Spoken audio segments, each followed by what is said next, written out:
Finally हाम्रो खबर 24 घण्टा नबित्दै बहिनी हाम्रो सम्पर्कमा आउनु भएको छ। पहिला म बहिनीलाई सोध्न चाहन्छु, तपाईँ कसरी आज हाम्रो सम्पर्कमा आउनुभयो? नमस्कार सबैलाई नमस्कार। फाइनली हाम्रो खबर 24 घण्टा नपुग्दै हिजोको न्युज सुनेर बहिनी हाम्रो सम्पर्कमा आउनु भएको छ। तपाईलाई के भएको थियो यसको बारेमा म बहिनीलाई सोध्न चाहन्छु। के भयो बहिनी? दुईजनाको बीचमा के भएको?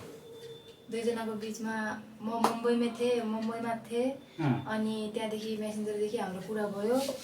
2 हप्ता कुरा भयो। त्यसपछि अनि 2 हप्ता कुरा भइसकेपछि अनि मैले आफ्नो दिदीलाई फोन गरेर सोधेँ, दिदी यस्तो यस्तो केटा मसँग बोलिरह, के गरौँ भनेर मैले दिदीलाई सोधेँ।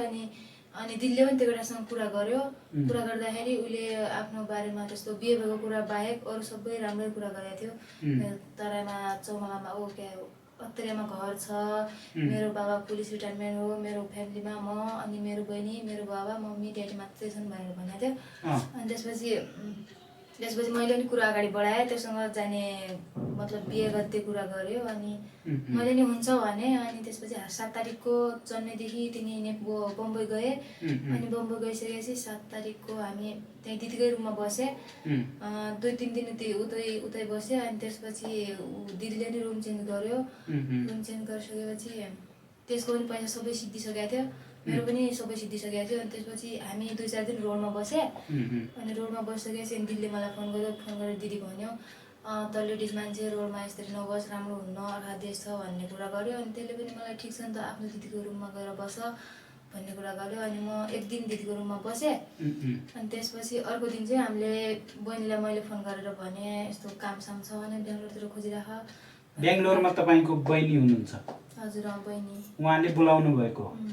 फेरि हिजो दुईटैको के भयो त्यहाँ, त्यो कुरा भन्नुहोस् न। हिजो उसको नाइट ड्युटी थियो, मेरो डे ड्युटी थियो। अनि वो नाइटमा ड्युटी गयो, म नाइटमा रुममै थिएँ। अनि बिहान मैले उसको और मेरो भिडियो पोस्ट गरेको थिएँ। पोस्टमा अनि कमेन्टमा उसको दाइले अनि उसको भाइहरूले मलाई कमेन्टमा भनेको थियो, त उसको बिहे भएको छ यताउता भनेर भन्ने कुरा गर्यो। त्यसपछि मैले पहिला तपाईलाई थाहा थिएन त्यो केटाको बिहे छ? केटाले पनि बताएन? मलाई थाहा थिएन। मैले आफ्नो बारेमा सबै मैले भनेको थिएँ, मेरो पहिला बिहे भयो, मेरो घरबार बिग्रिया हो, मेरो 5 सालको छोरी छ, मैले सबै उसलाई भनेको थिएँ, रियल भनेको थिएँ। तर उसले आफ्नो बिहेको बारेमा मसँग भनेको थिएन, लुकाएको थियो।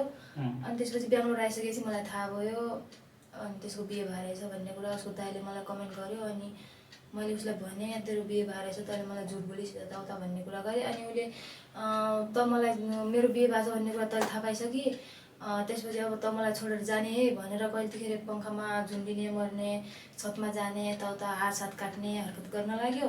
त्यसपछि मेरो मोबाइल पनि तोडिदियो, मेरो घाँटीमा पनि घाँटी पनि मेरो समातेको थियो। घाँटीमा समातेको निशान छ? निशान पनि छ, मेरो 2टी घाँटीमा निशान छ। मारिदिन्छु भनेर मलाई मार्ने कोसिस गर्यो। त्यसपछि अनि म त्यही डरले म लुकेर बसेको थिएँ, आफन्तकोमा लुकेर बसेको, त्यति हो। त्यति हो। अनि अहिले हामीसम्म कसरी पुग्नुभयो तपाईँ यो खबर सुनेर?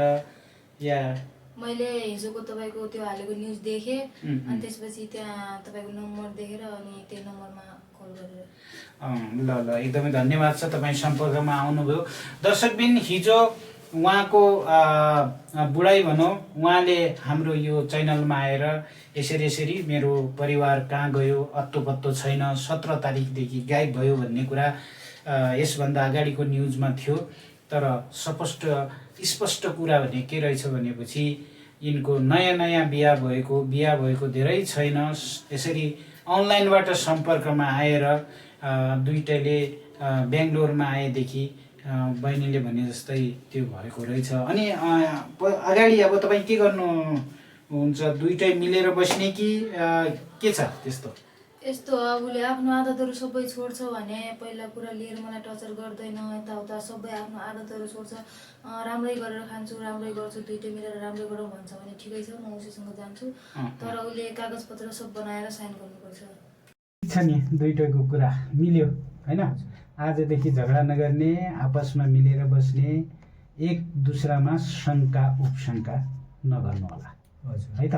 कसो पनि हो नि यो अब परदेशमा कसरी बस्ने हामीले कमाउनको लागि आयौँ राम्रो पैसा कमाउने मिहिनेत गरेर अगाडि बढ्ने कस्तो लाग्यो दुईटैलाई हाम्रो यो संस्थाको कार्यक्रम खुसी लाग्यो कसरी खुसी लाग्यो किनभने चाहिँ अब यताबाट सबैबाट उभिसकेपछि मनदेखि अब भेट्यो त्यति मलाई खुसी छ बस भेटिनु तपाईँलाई कस्तो लाग्यो राम्रो लाग्यो एकदम ठिक छ त्यो हेर उनको घात छ यहाँ त्यसो नगर्नु होला है त आगामी दिनदेखि त्यसो नगर्नु ठिक छ त्यही समझदारीले तपाईँ अब यहाँ पेपर रेडी छ सिग्नेचर गर्नु चाहिँ तयार हुनुहुन्छ